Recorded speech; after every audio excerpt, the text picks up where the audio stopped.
ॐ वक्रतुण्ड महाकाय सूर्यकोटिसमप्रभ निर्विघ्नं कुरु मे देव सर्वकार्येषु सर्वदा। ॐ श्री महागणपतये नमः। ॐ श्री गुरुभ्यो नमः। हरिः ॐ। सदाशिवसमारम्भां शङ्कराचार्यमध्यमाम् अस्मदाचार्यपर्यन्तां वन्दे गुरुपरम्पराम्। अस्मद्गुरुभ्यो नमः। श्रुतिस्मृतिपुराणानाम् आलयं करुणालयं नमामि भगवत्पादं शङ्करं लोकशङ्करं। शङ्करं शङ्कराचार्यं केशवं बादरायणं सूत्रभाष्यकृतौ वन्दे भगवन्तौ पुनः पुनः। ईश्वरो गुरुरात्मेति मूर्तिभेदविभागिने व्योमवद्व्याप्तदेहाय दक्षिणामूर्तये नमः।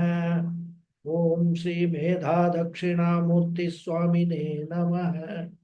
ॐ सहना भवतु सहनौ भुनक्तु सह वीर्यं करवावहै तेजस्विनावधीतमस्तु मा विद्विषावहै। ॐ शान्ति शान्ति शान्तिः। हरिः ॐ श्री गुरुभ्यो नमः। हरिः ॐ।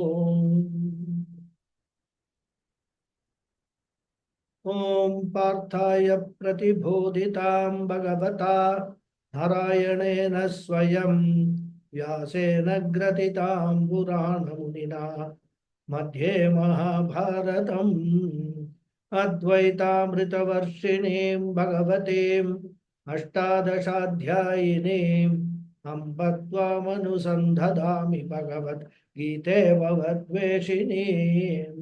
यं ब्रह्मा वरुणेन्द्ररुद्रमरुतः स्तुन्वन्ति दिव्यैस्तवैः वेदैः साङ्ख्यपदक्रमोपनिषदैः गायन्ति यं सामगाः। ध्यानावस्थिततद्गतेन मनसा पश्यन्ति यं योगिनः यस्यान्तन्न विदुः सुरासुरगणाः। देवाय तस्मै नमः। Namaste once again, everyone. Namaste, Hari Om Guruji. Hari Om Guruji. Hari Om. Those who have just joined, No. happy Navaratri. Same to you. Thank you. Okay. So where we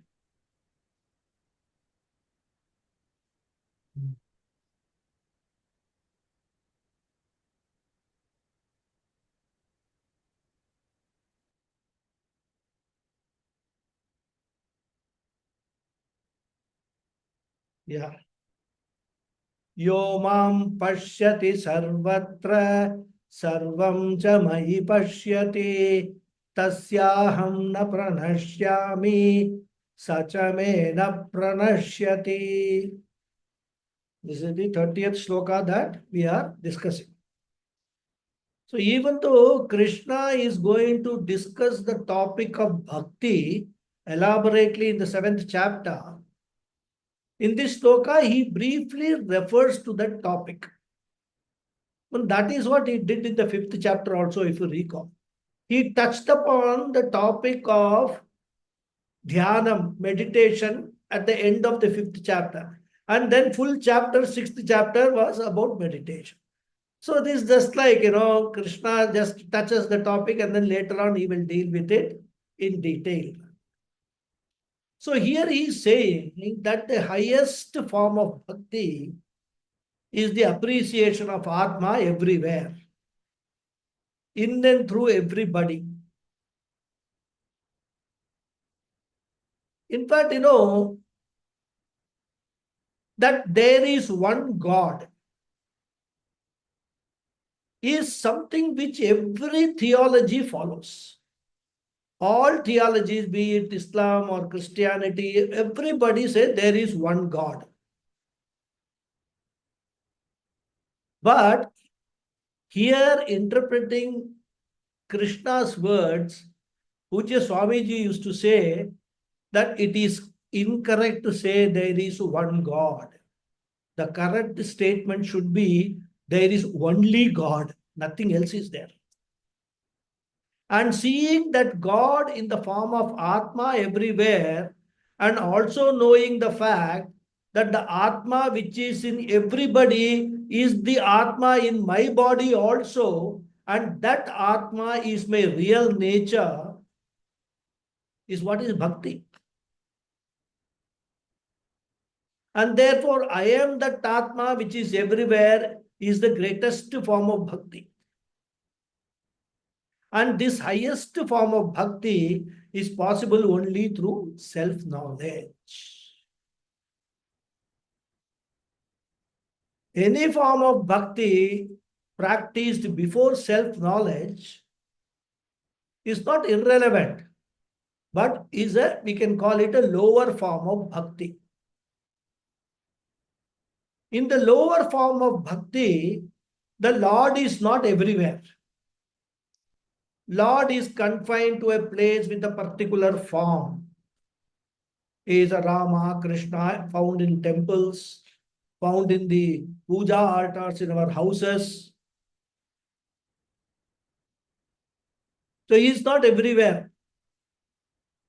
And he is subject to arrival and departure also. So when there is some Saraswati Puja or Ganesh Chaturthi and all, we first do Avahanam. Please come, welcome the God. Then after the puja is over, after we have offered him all the Naivedhyam, etc., then Yathasthanam Pradishthavaya. That's all. Please go away. Your job is done now. You have come to my house. I have called you. You have blessed me. Now go away. So here, the Lord is a finite entity having many wonderful qualities. And when we read Ashtotra and all that, we will explain all the quantities. You are this, you are that. Oh Lord, you are the one who is having a permanent abode in Vaikuntha or Kailasha or somewhere else. And this form of bhakti is called apara bhakti. And this is a very useful form of bhakti because it marks the beginning of the spiritual journey, which in the final stages leads to gaining self-knowledge. In fact, you cannot come to spirituality unless you have practiced the lower form of bhakti for quite some time.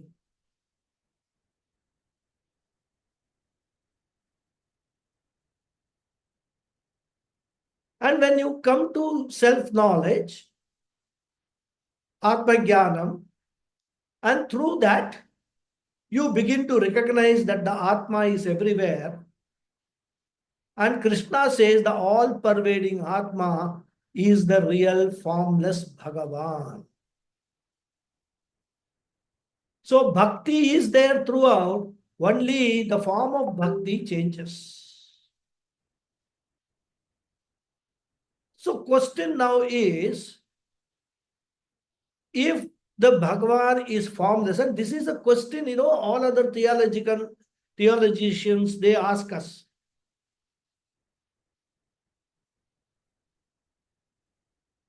Question is, if Bhagavan is formless, then why do we worship form? It's a question which needs to be answered. We have to worship form because to appreciate the formless God, the mind has to be sensitized. The mind has to be made subtle.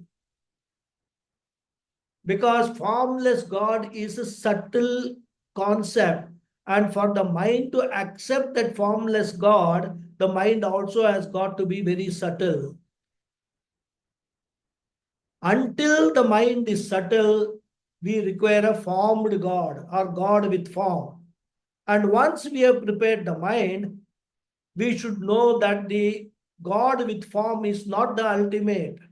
The formless God alone is the real one. Brahman is the only reality. And a Jnani appreciates that Lord where sarvatra, everywhere, in all bodies.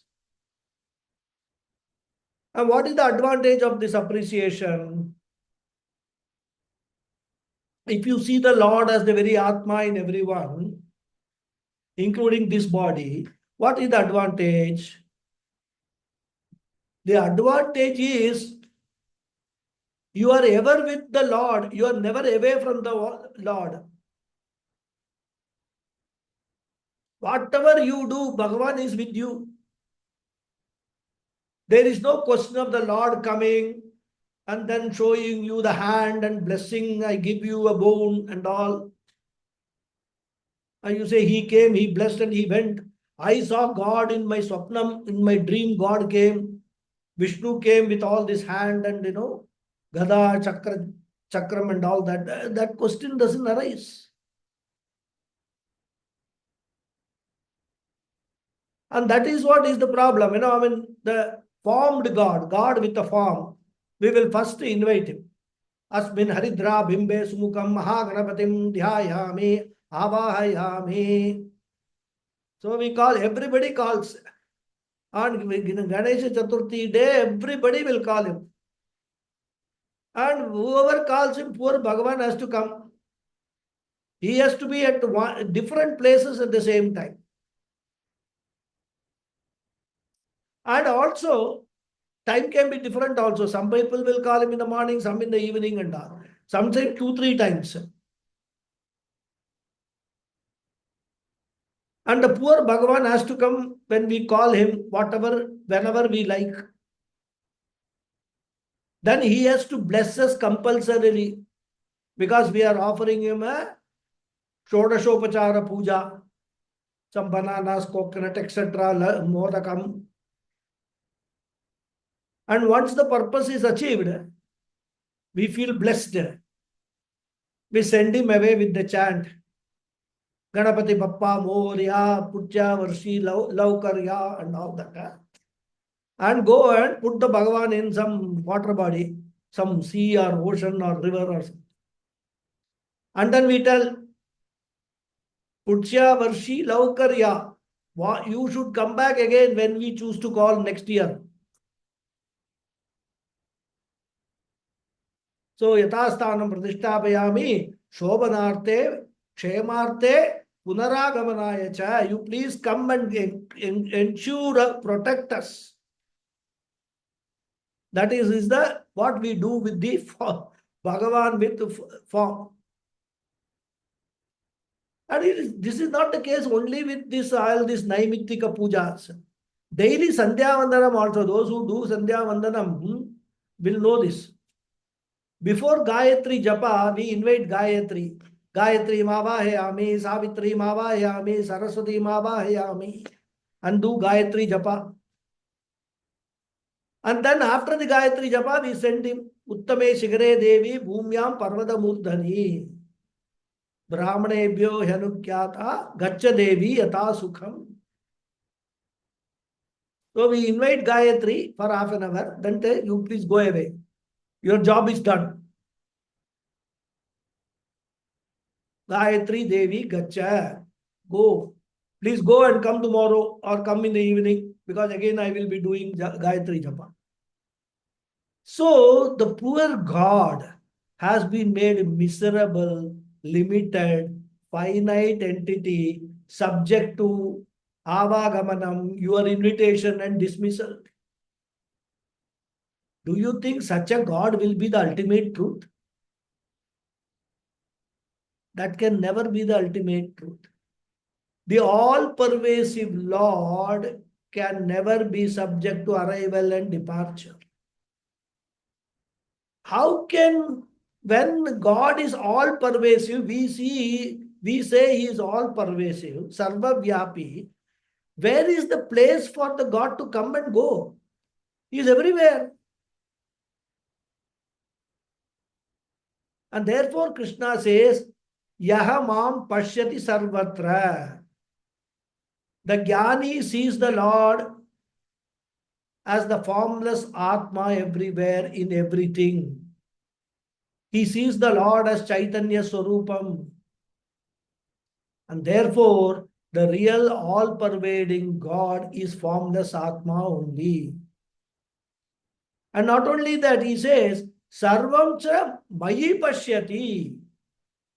He sees everything in me, the Lord alone. So he sees everyone in the Lord. He sees everyone means all the bodies in the God. For him, there is no difference between him and everyone else and everything else. Sarvam cha mahi pashyati. And therefore, tasyaham na pranashyami sacha me na pranashyati.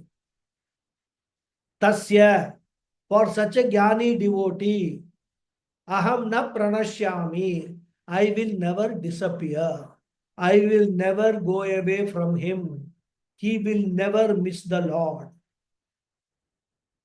And that is why that jnani cannot be threatened by any human being. He cannot be blackmailed by any human being. Because Lord is within. Or else what will we do? If we don't like this, we will leave you and go. In every relationship, people threaten and blackmail because we are emotionally dependent. Isn't it? That's all how it all ends up in separation, divorce, and all that. But a jnani cannot be threatened. If somebody says, I will reject you, I will leave you and go, he will say, please yourself. Why should I be dependent on anyone? When I have got the Lord with me permanently, who will never reject me and who cannot reject me?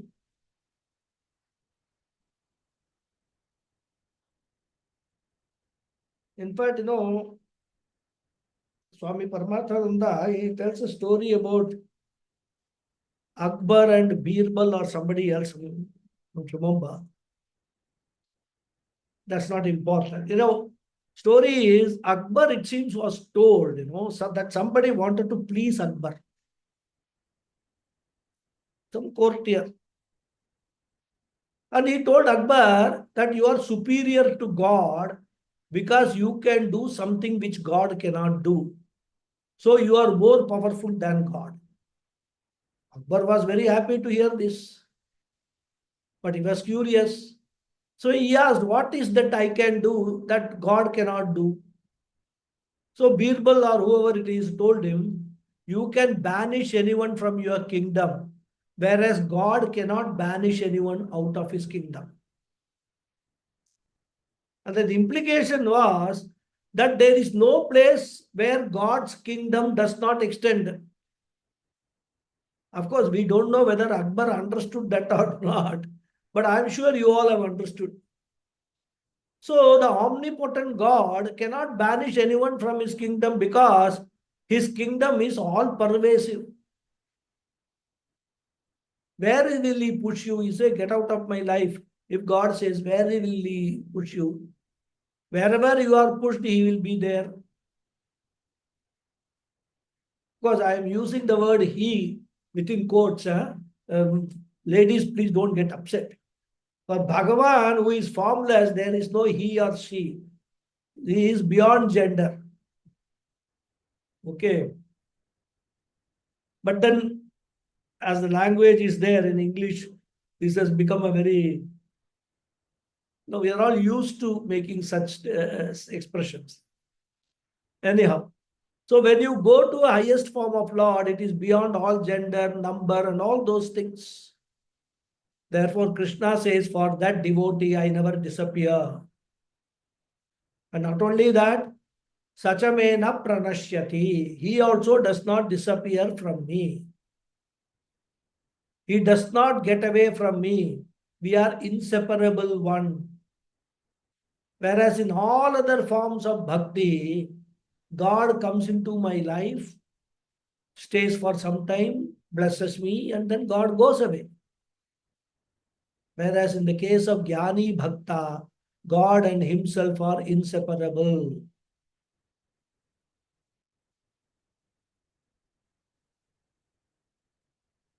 In fact, in 7th chapter, Krishna will say, Jnani tu atmaiva me matam. Jnani tu atma eva. He is me alone. Even inseparable is not the word, correct word. He said, I am the Jnani, Jnani is me. So, sachamena pranashyati. Here the word pranashyati does not mean destruction. Because usually the word, it is nash, adarshane is the root. Nash means nashanam, nashayati. We think that destroyed. That is not the correct meaning in Sanskrit. Nash means adarshane, means disappear. So, to be away from me.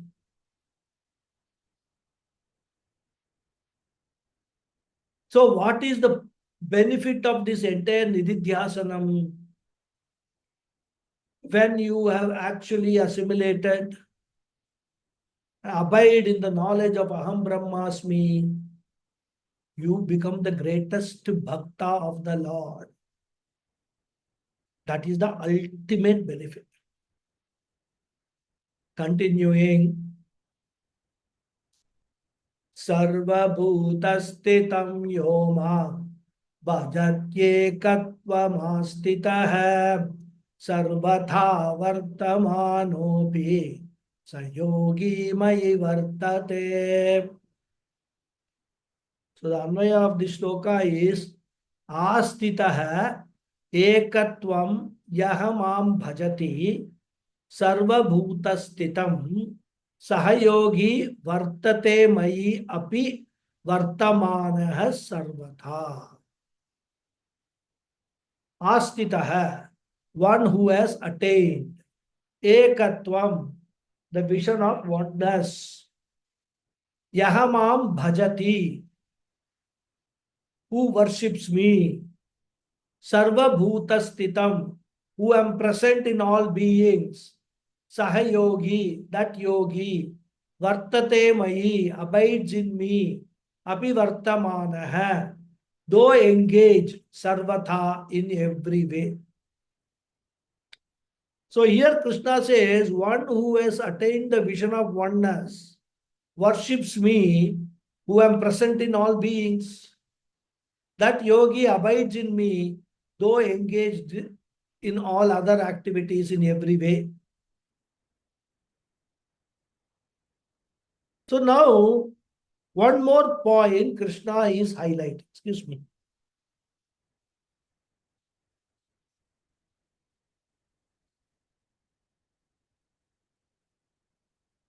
In the previous sloka, he said, what is the highest form of bhakti?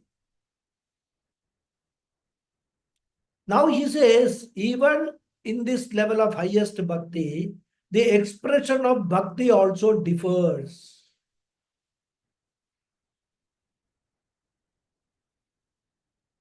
Previously, I looked upon God as a person with all limitations, weaknesses of human beings. Because I looked upon the God also as a human being, hungry, thirsty, even dirty. That's what we human beings are, isn't it? And therefore, my expression of bhakti was also in that manner only. And that is why we have got all human beings depicted as God. Vishnu, a form is given. Krishna, Rama, all forms are there, human forms.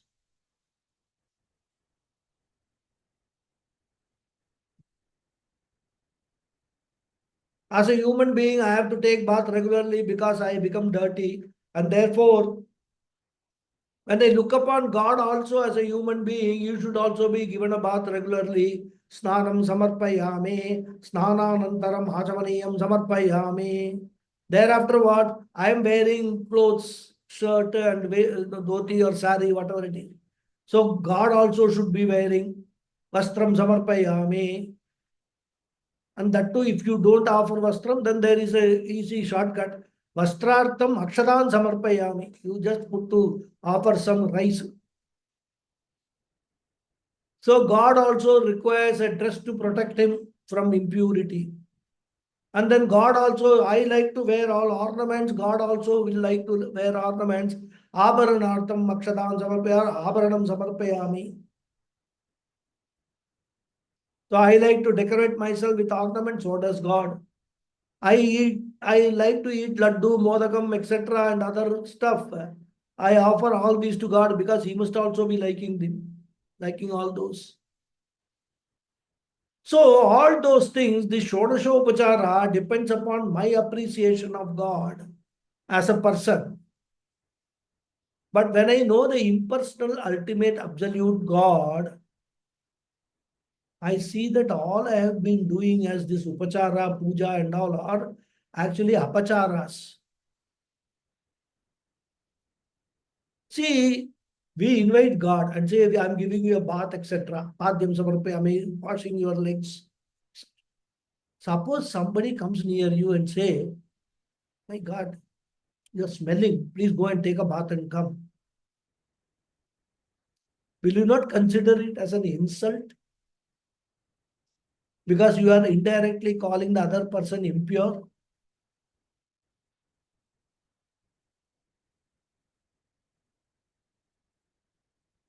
In fact, Shankaracharya wrote a beautiful work called Parapuja. And in that Parapuja, he says, Oh Lord, how can I offer you a asanam? In fact, you are the whole substratum on which the whole cosmos is resting. And how I can offer you a asanam or a paragai, as they call it in Tamil, which is just some 2.5 feet. How can you be, I can limit you to sit in that? It is my limited, narrow mind which thinks of asanam, offering padhyam, offering argyam, washing hand, washing the feet of the Lord, who is actually handless and feetless. Mundakopanishad mantra describes Yattat adreshyam agrahyam agotram avarnam achaktu shrotram tat apani padam. The one who does not have anything, Nityam vibhum sarvagatam susukshmam tad abhyayam yat bhutayonim paripashyanti dhiraha. When we come to Upanishad, Mundaka Upanishad class, we will see all these mantras. What is God? He has got no qualities, nothing, no pani padam, no ears, nothing. Now, what are you offering by doing the Shodashopachara Puja? And therefore, for a jnani, the offering of regular puja appears meaningless and irrelevant to him. Even inviting God is meaningless for him. He need not invite God because God has never been away from him. And therefore, a jnani's expression of devotion is appreciation of the very nature of God. The very jnanam itself is the expression of bhakti. Therefore, Krishna says, Yaha, this jnana nishtha, this greatest bhakta of mine, Mam bhajati, worships me. Not in the regular form of Shodashopachara Puja, Ekadasha Dravya, Abhishekam, etc. He will not do that. How does he worship? The very perception of me everywhere is the expression of bhakti. So, ekatvam astitah san bhajati. Resorting to the vision of the Lord's oneness. Resorting, astitah. Resorting to vision of what? Ekatvam. The non-dual infinite nature of the Lord. And that Lord, where he can find? He says, Sarva Bhutastitam. The Lord is present in every living being as the very life. Because of this, all living beings are alive. And therefore, सर्वभूत स्थितम चैतन्य रूपम ईश्वरम एकत्व दृष्टिम आस्थितः.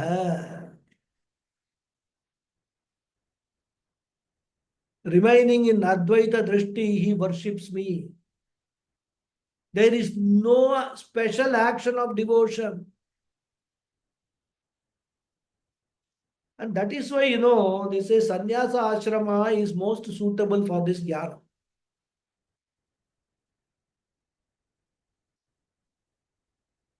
Since they need not perform any regular worship. In the Chatur ashrama, four ashrama scheme, sannyasi need not do any formal puja, formal worship. Of course, if a sannyasi has got a matha, like Shankaracharyas and all, they have this madam, Shankara madam, Kanchipuram and Sringeri, etc., where devotees come. For the sake of devotees, the Acharya or the Jnani may do puja. But as a sannyasi, it is a compromised practice. Because sannyasi need not do any puja at all. His puja is in the very form of the very jnana yajna he does. The very appreciation of the Lord is his puja. Right now we are doing puja. Every class, every Vedanta class, wherever you are recalling Bhagavan and his glories, his puja. It is not restricted to any particular time. And that's all later on Krishna will emphasize. That in every activity, if you are understanding that you are the Atma, you abide in your real nature, 24/7 you are doing puja only. And therefore, sarvatha vartamanaha api. So even though he does not practice any regular religion as people practice, with the puja room, puja dravyam, etc., he does not do with all that, and he does not perform any other rituals like Sandhya, Vandanam, Agnihotram, etc. For an outsider, he may appear to be the most irreligious person. Because they will say, oh, this fellow doesn't do anything. They may even doubt whether his bhakti is all gone. But till yesterday he was doing all this. Now he becomes sannyasi means what? He has left everything or what? He has no bhakti. And that's why, this is one of the criticisms against Vedanta. When Vedanta tells you that once you have gained jnanam and focus on nididhyasana, spend your time, as much time as possible on nididhyasana, compromise, you can go ahead and compromise on all other puja, everything that you have done. Only Sandhya Vandanam you have to maintain because you are still in the Grahastha Ashrama or in Brahmacharya Ashrama. People say, oh my God, what is this Vedanta telling people don't do puja? That means what? Come to Vedanta means bhakti is gone or what? For them, the definition of bhakti only when you do puja to a Vishnu, Rama, Krishna, Saraswati Devi, Durga Devi, etc. That is their limited thinking, limited understanding of what bhakti is. So they get totally confused.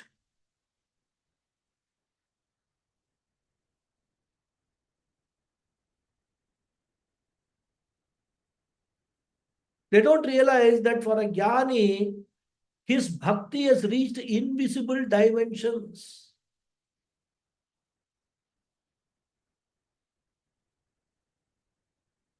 And this is nothing very difficult to understand. We have all experienced this. Even at home, when we are a child, initially, we express our love in the form of kissing, embracing, etc. Like, our parents are there, we will go, we'll just jump and, hug them, embrace them, kiss them. Small child. And thereafter what happened? We grow up.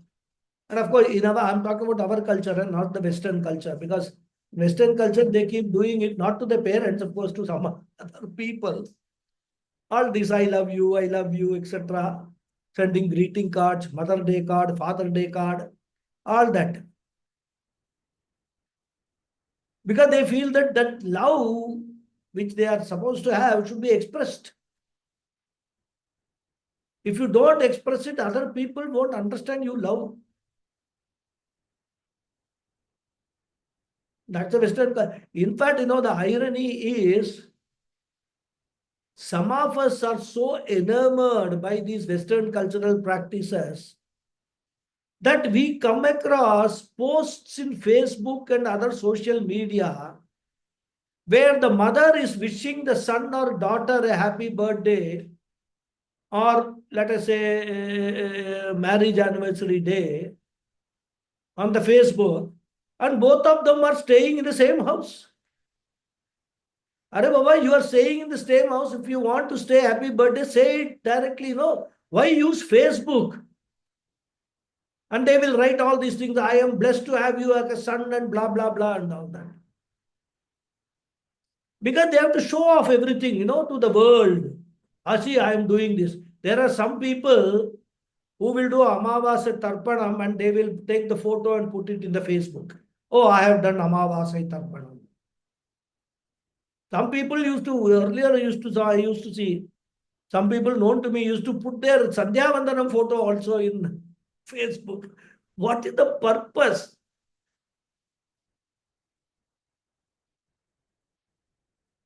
So as I was saying, as a child, we may do all these things. We want to demonstrate. But as we grow up, do we do the same thing? Do we rush to our parents and then hug them and kiss them and all that? No. But does that mean that our love for our parents have vanished? No. When there is true love, it need not be expressed like that. True love reflects in the care, in the compassion, in the sacrifice for the sake of the other person. That is bhakti. And Jnani's bhakti is the most highest and refined bhakti, which is never expressed in regular form. And therefore, sarvatha vartamanaha api. Whatever be the lifestyle of such a Jnani, whatever he chooses, whatever be the ashrama he is in, he might be in brahmachari ashrama, he might be in grihastha ashrama doing business, or he might be in vanaprastha ashrama. Whatever profession he may have, whatever lifestyle he has, it does not matter. You can continue doing your own duties because the transformation is not external, but it is within. External transformation is not compulsory. As I said, taking sannyasa is not compulsory, but developing an attitude of sannyasa is necessary. Internal transformation is important. So Sahayogi, Satya Jnani, Satya Jnana Nishtha, Mayi Vartate, he is in me. He need not go to the temples to see God, because for him, God is not confined to a temple. God is there in temple also, but it's not confined to a temple. For him, the whole creation is the abode of the Lord. And that is why, there is a story in the parampara. There was a Jnani who was sleeping in a temple. And he was stretching his legs towards the Shivalinga there. So the devotees came and saw and said, oh my God, what is this fellow doing? Huh? Sacrilege? How can you stretch your leg towards the Lord? Because for that devotee, the Lord was in the direction of the stretched legs.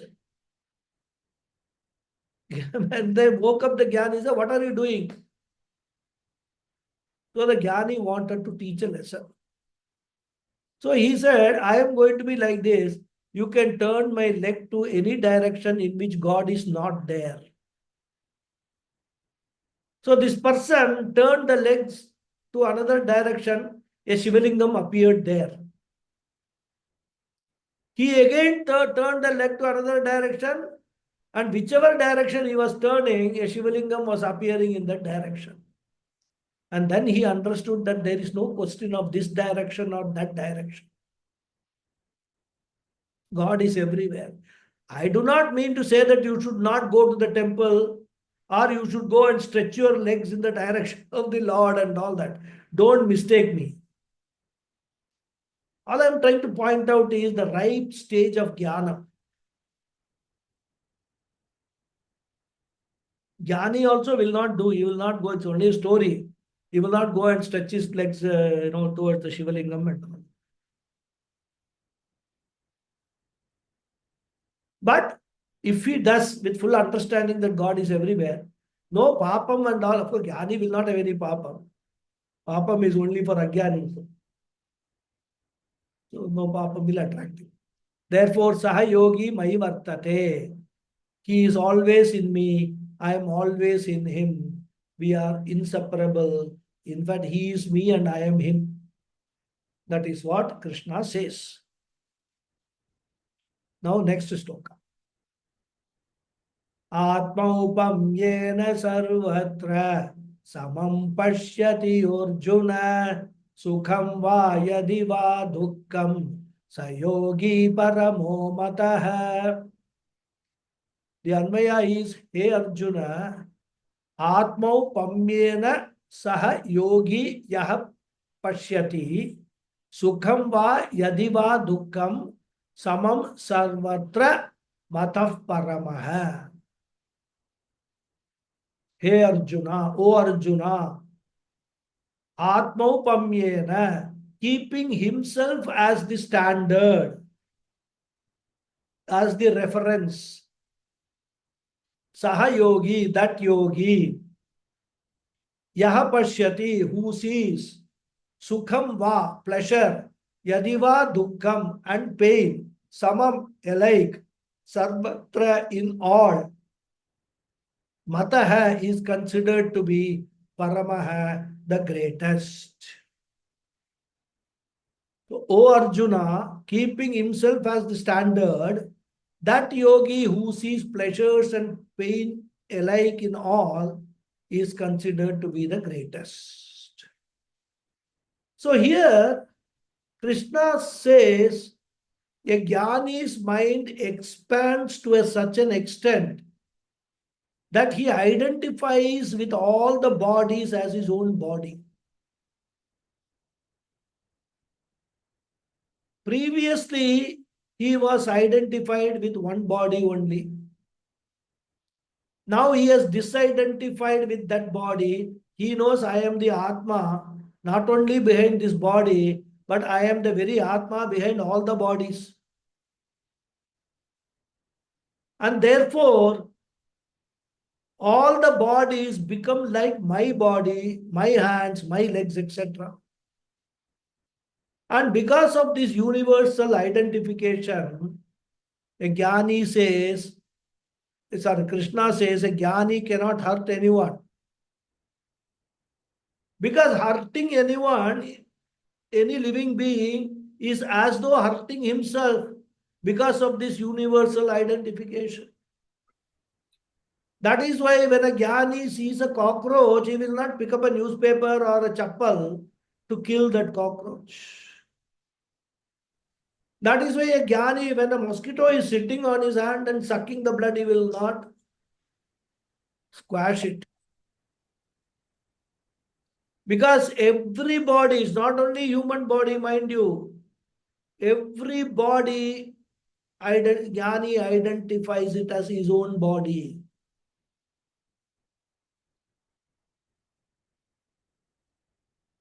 Previously, when I hurt someone, even if not physically but emotionally, I didn't think about it. Of course, if you observe, most of the time we hurt others because either our ego is hurt or it does not want to get hurt. But now as a jnani, atmo pamyena sarvatra samam pashyati. That is not possible. Because my ego is totally diluted. So hurting others means hurting myself. And therefore, jnani becomes an embodiment of compassion, an embodiment of sympathy, an embodiment of ahimsa. Because if anyone feels the pain, he is capable of sensing the pain of everyone. Sorry? Did somebody say something? I think that his phone must have been out of Okay. jnani Empathy by which he appreciates the pain of everyone. And Huh? there BJP.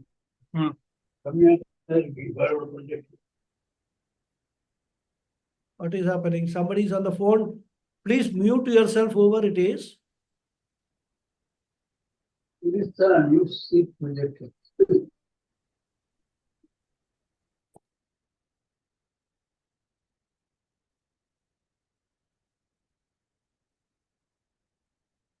That Now you have muted.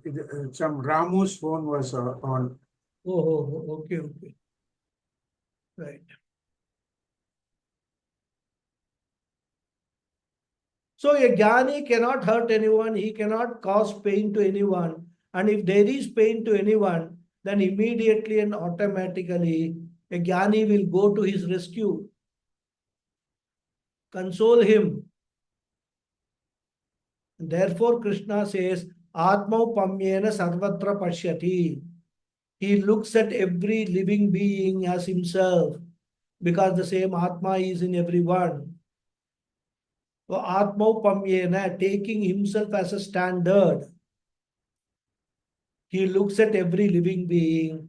Samam Pashyati Yo Arjuna or Yah Arjuna.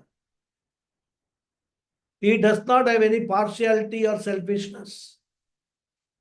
He does not consider his body as more important than other bodies, because he equally identifies with all the bodies. And therefore, what happens? He follows this universal rule. What is the universal value? I do not do unto others what I do not want others do unto me. One of the commandments, right?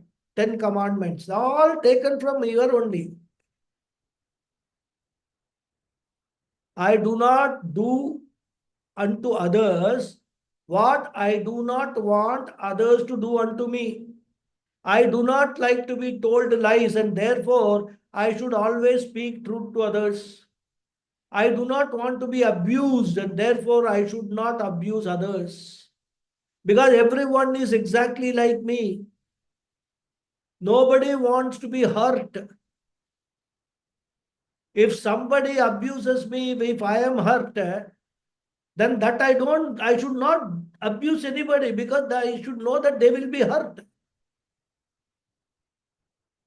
Therefore, I cannot be the cause of hurt for anyone, and therefore, samam pashyati yah Arjuna, sukham va yadi va dukkham. So whether it is with regard to sukham, that means what? If I am happy, if I have got something favorable, I am happy. Similarly, when any human being has got something favorable, jnani is able to be happy with others' happiness. He is not going to be jealous because he identifies with everyone. Others are happy, I am happy. And yadiva dukkham. Anybody is sorrowful, it is as though his own sorrow.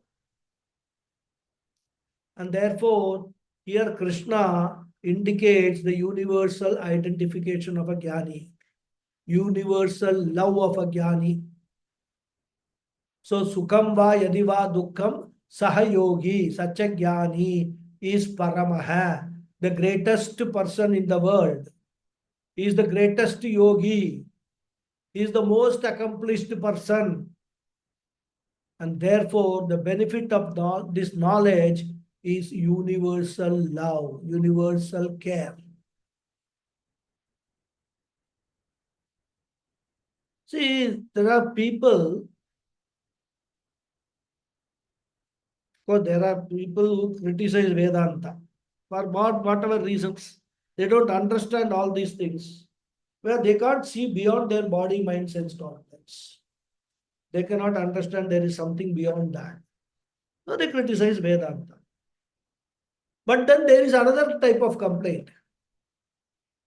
They say the pursuit of Vedanta is selfishness. Because one is working for one's own liberation, and especially if he takes to sannyasa, the society complains that this fellow does not contribute anything to the society.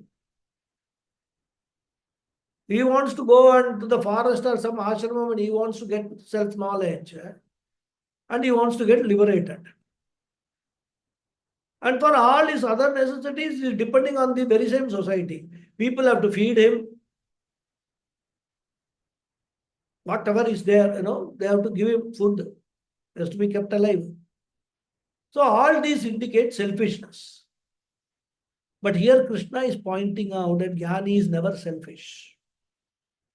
In fact, he withdraws from one family. When he takes sannyasa, he withdraws from one family, one society, so that he can identify himself with all the families, all the societies of the world. He withdraws from one house so that he can identify with all the houses. He breaks a few finite relationships so that he can be related to the whole world. He can now be part of Vasudhaiva Kutumbakam in the true sense. It is a withdrawal for the sake of expansion. I do not want to belong to a few people. I want to belong to the whole universe. Therefore, self-knowledge is a withdrawal for expansion. Self-knowledge is a withdrawal from finite so that I can expand my identity with the whole world. So sannyasa is a withdrawal from limited identification so that I can have limitless identification. You destroy your narrow I to replace it with the universal I. In fact, a jnani cannot say, I am Indian, I am a Tamilian, I am an Asian, or I am European, nothing. Because all these are all narrow-minded identification. I should identify with what? I am Nijam Paro Veti Ganana Laguchetasam Udara Charitanam Tu Vasudhaiva Kutumpakam. And Mata Cha Parvati Devi Pita Devo Maheshwara hai, Bandhava hai, Shiva Bhaktascha, Swadesha hai, Bhuvanatrayam. I belong to the whole creation. And every living belongs to me. This expression, this universal love, this universal compassion is the result of jnana nishtha. That is the highest phalam, jnana phalam, which a jnani attains or gets.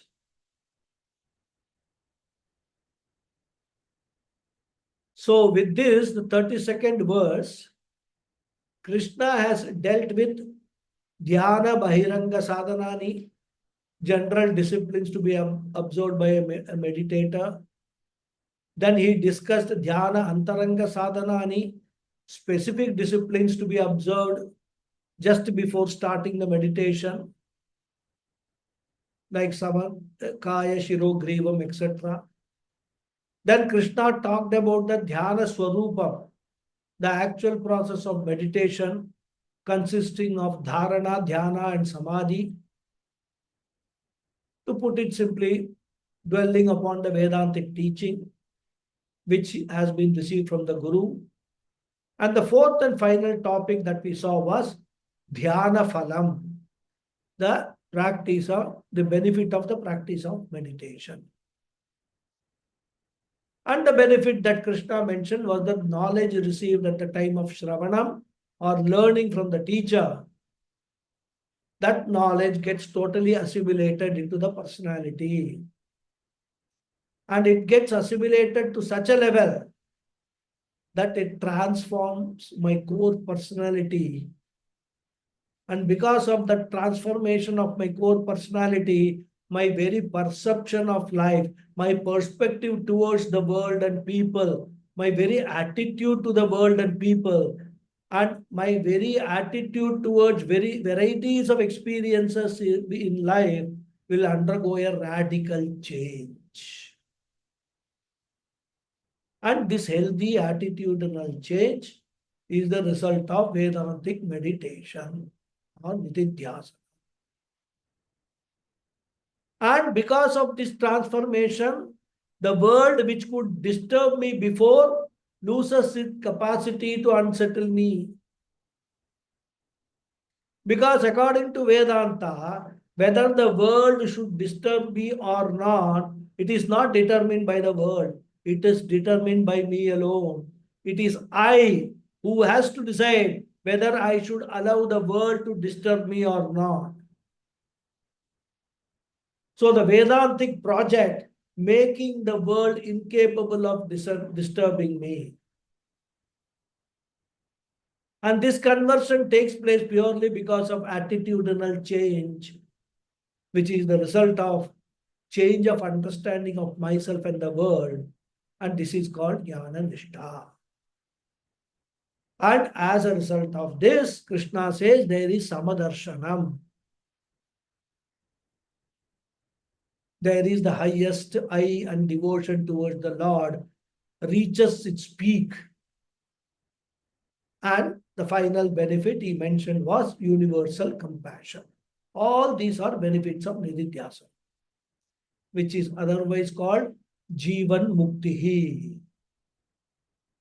I am no more under the tyranny of world and its people. And this inner psychological freedom is Jivan Mukti Phalam.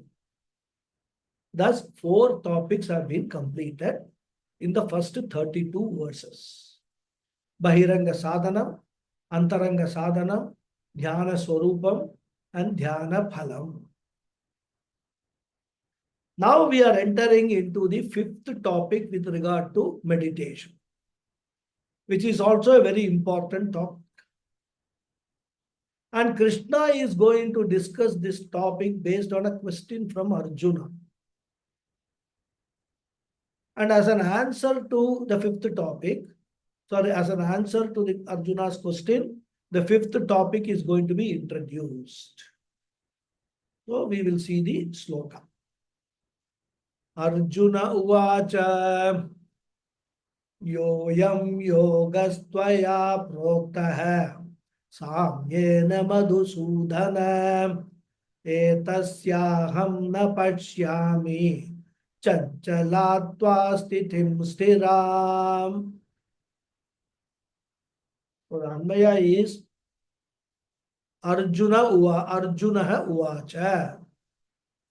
He Madhusudana, Chanchalatvat aham na pashyami stiram sthitim etasya yaha ayam yogaha proktaha tvaya samyena.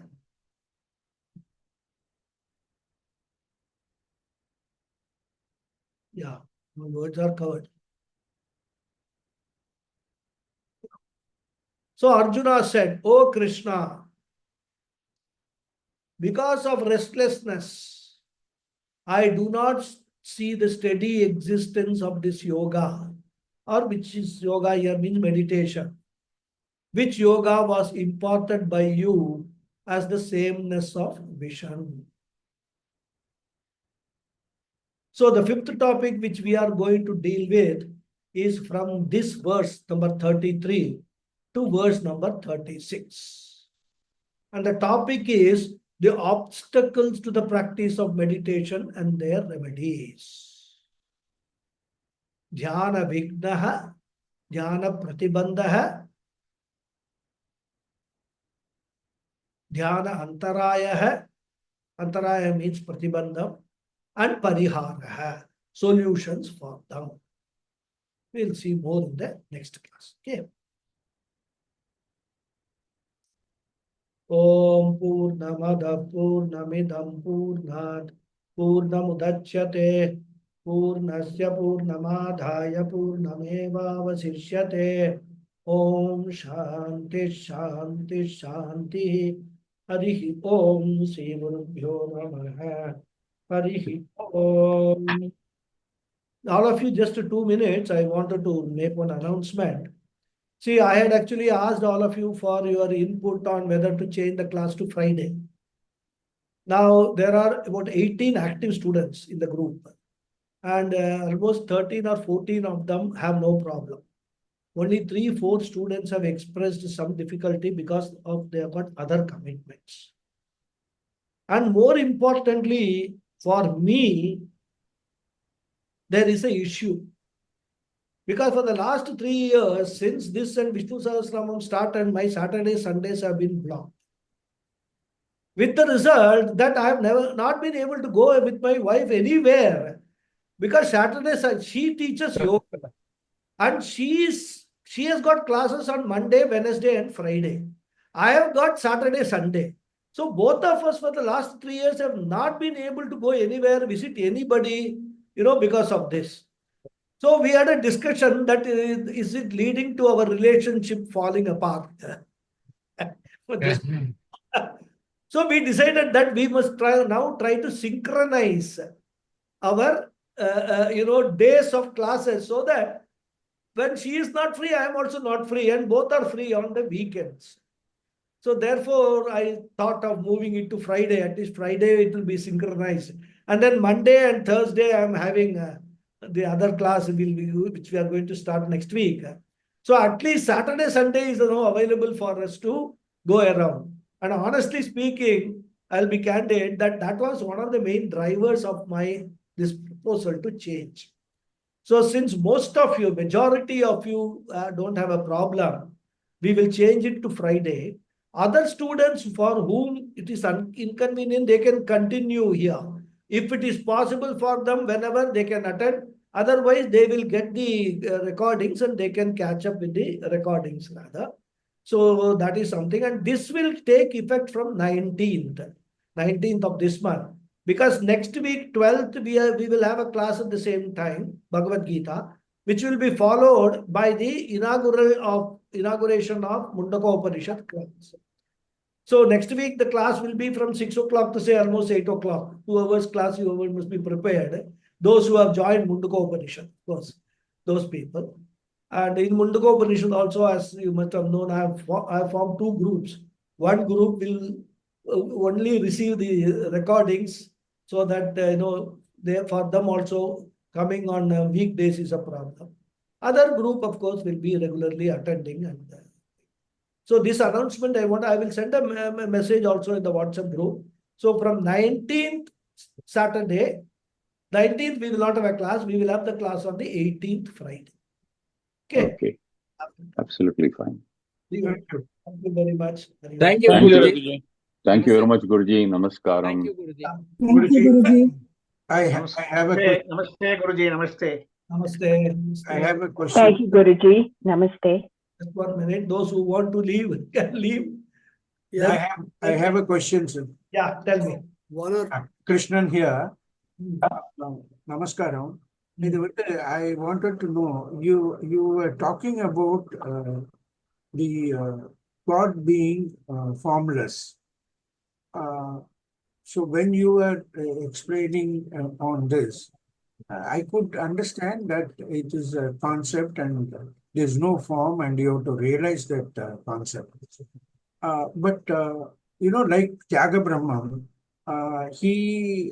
through his enormous amount of bhakti, he seemed to have realized, and it is said that he saw Rama in person, and Rama வந்து பிரத்யக்ஷமானார் அவருக்கு, or he came and stood before him, and so now I'm I'm not able to connect these two.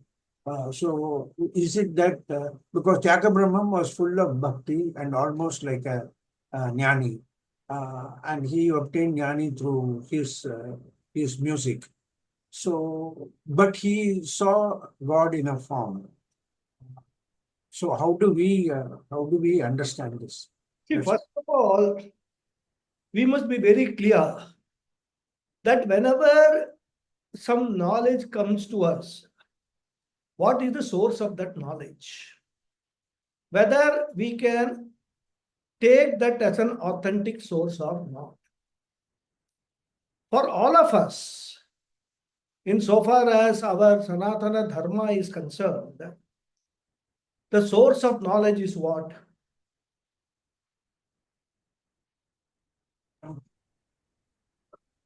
What is the source of knowledge? Vedanta. Vedas. Not Vedas. Vedanta. The source of knowledge. Shastra. Very weird. Veda itself means knowledge. Hmm.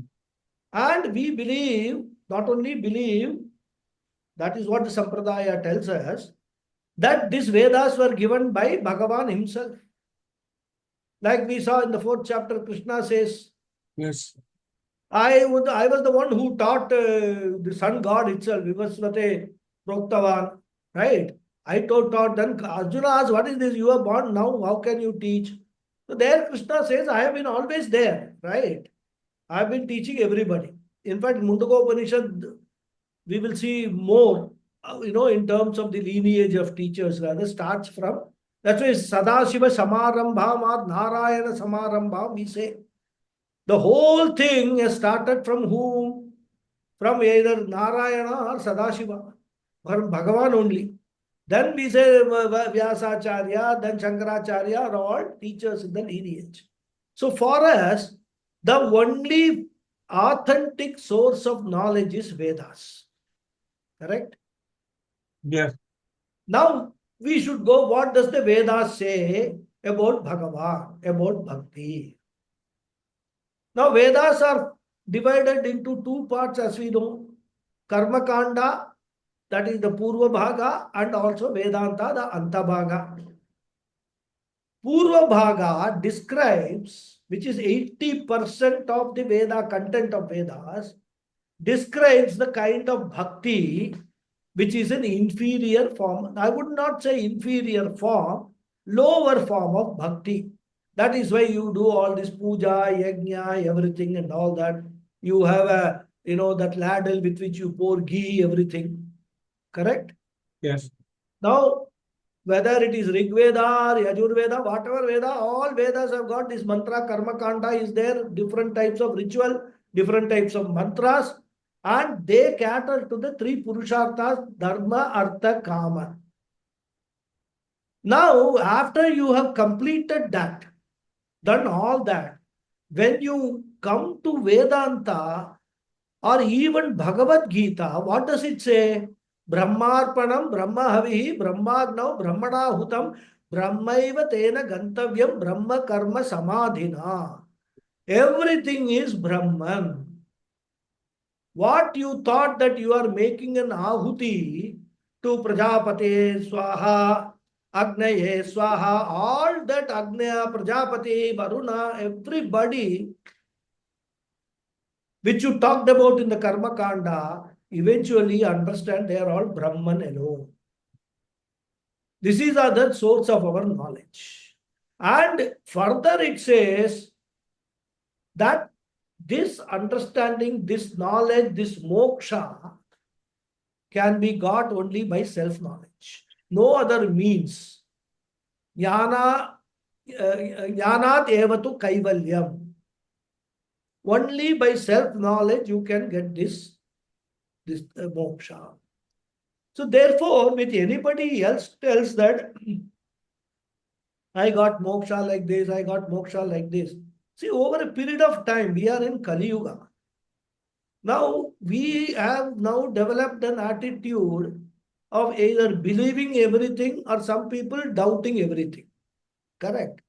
So we must be very clear in our mind. If I am a student of a particular subject, what is the book that I will rely upon? Because, for example, if you, I don't know whether what is your background, I was an economics student, and there is a book on economics, classical economics by Adam Smith. So that is a very old book, and everybody, first economics class teacher will say the authentic text for economics is Adam Smith's book. So then Adam Smith's become our Bible or Veda or whatever it is. Anything related to economics, we will refer there. But of course, it does not mean that Adam Smith is just cast in stone and all that. We will allow our intellect to explore other things and all. And then finally, if we are having at crossroads where we will refer to, we will refer to Adam Smith. Similarly, in law also. No, there are people like, even Supreme Court and all that, they will rely upon certain texts rather, written by, it's like somebody like Nani Palkiwala. He has written a book, suppose, Constitution of India. They will rely on what his interpretation of that law is. So this is there. We must always, whenever we are talking about any knowledge, whether it is Vedanta knowledge or even secular knowledge like physics, chemistry, there must be some authentic source of that knowledge, and that is the only source that we have to depend upon when we are in confusion. So your question is fine, because see, what happens is when somebody has to be glorified, they will say all these things. Now you just say that he was almost like a jnani, right? Now, almost like a jnani, it is the Shastra does not forbid a jnani from worshipping Rama or Krishna, singing praises of Rama and Krishna and all that. Why do the jnani does that? For Lokakshema. Pujya Swamiji, he composed a song, Shambho Shiva Shambho. That song is there, very famous. Yeah. Why should he consider Brahman, Sarvam Brahman? He can so why Shiva Shambho, Shiva Shambho? It doesn't bar jnanis from worshipping, expressing their lower form of bhakti. Also, it doesn't bar. That is for people, because what happens is, suppose a jnani becomes a jnani, stops all these things. What will be the effect on people? People will say, oh, that fellow, they will not see that he has become a jnani. He has attained self-knowledge. They will say, oh, that fellow whom I was listening, he has stopped doing all this. He has stopped doing Sandhya Vandana. I will also stop doing Sandhya. I will also stop doing puja because he doesn't do it. That's why Krishna said, normally all these people will follow who is the leader in the society. One of the stokas we saw. So that is why all these people, they may be jnanis, but they will continue to do all these things. Why? Because people have to be inspired. They will know that when I am singing the praises of Rama or Krishna or whoever it is, and I am expressing that bhakti, people are observing me and they will also become a part of that bhakti. And that bhakti is necessary for them to graduate to Vedanta. That if the reverence is not there, nobody will come to the end of Vedas. They will get stuck wherever, or they may even go away from Vedas. So all these people who we are talking about, that is Brahmendra Saraswati or Pundari, what's that? Dharadasa. So many, hundreds of people. Why do they do it? Because they have got the interest of people in mind. They don't do all the Tyagaraja for that matter. He is singing the praise of Rama, not for his own sake. He wants to invite people. See, it is just like, I will say, you are in a college and there is a professor. Correct? Yes. He teaches you something at the college level, the BSc, MSc level. Then you want to do PhD. In PhD, you don't have professors, you have got a guide. Right? Yes. Now that guide, PhD becomes a very specific subject. You might have studied a lot of things, but when you come to PhD, a specific aspect of whatever you are studied, you are researching in that particular aspect. Yeah. And that particular guide who is there, who is like your professor, he will give you broad guidance. Do like this, and all. Everything that you have to do yourself. Otherwise, write the thesis and get it approved and all that. Right? Does that mean that what the college professor taught you is all waste or it's all irrelevant? No. You cannot reach the PhD stage unless you go to this college professor stage, which the PhD guide will know. He will not take you as a PhD fellow or PhD student unless he knows that you have gone through this college. So how we must understand bhakti is, as I said, this lower form of bhakti is very, very necessary. In fact, that will take you to gain reverence to the Bhagavan. Formed Bhagavan itself will take you almost one whole lifetime. It is not easy. It is not that just because somebody is telling you, your parents told you that you must get up and you must do namaskaram, so you must be having a, this, what is that called, altar in your house. How many people who have done it in childhood continue to do it? You just see. So it is very easy to go away from all these things. And the purpose why all these saints and these people, they do all these things, or they are demonstrating to the world that this is the right path. Start going in this path. So they are not irrelevant at all. But they are not, I would call it, the route shown by Veda for ultimate moksha. That is the difference. If your aim is not moksha, then there is no, you can continue to this, attend bhajans, do sankirtana, nama sankirtanam, everything. And then they will be glorifying that also. In Kali Yuga, only nama sankirtanam will give you moksha and all that. They will glorify because it's ultimately showing the carrot. Do this now. That is necessary for your chitta shuddhi. Do it now. So bhakti is a very, very important, this form of bhakti. I mean, bhakti towards a God with a form is a very, very important component of karma yoga. You go through this, get sufficient chitta shuddhi, then only Vedanta will appeal to you. Otherwise, in Vedanta, you will not reach anywhere. That's a whole scheme of things we have to understand. Okay. So now you understand? Yes. We have to understand all these things. Yeah. Thank you. It is based. Nobody is doing drama or anything. They are genuinely doing this. They may be jnanis, they may be doing it, but still they are doing it for whom? For you and me. To inspire us that you start at least with this, with one Rama. You don't go to Krishna, Saraswati. One Rama you catch hold of and do show your reverence. That itself is a very good beginning. That is what their message is to the world. Okay. Yeah. Yeah. Thank you. Thank you. Thank you. Any other question? No hands are going up. Guruji, even Shankaracharyas, all four Shankaracharyas who are Advaitic proponents, actually do Shivalinga Puja. Yeah. Just for Loka Sangraha. Sangraha only. That's why if Shankara, the other people say Shankaracharya himself doesn't do it, why should I do? Isn't it? Yeah. Because today everybody will look at Shankaracharya, that fellow, when some Shankaracharya says something, it becomes a very big news, right? Shankaracharya said don't vote for BJP. Something like that. Becomes big news because that is the people will fall back upon, oh, Shankaracharya, so I should do like this. So Shankaracharya is a leader, everybody will follow. So he has to demonstrate these things. He has to follow that.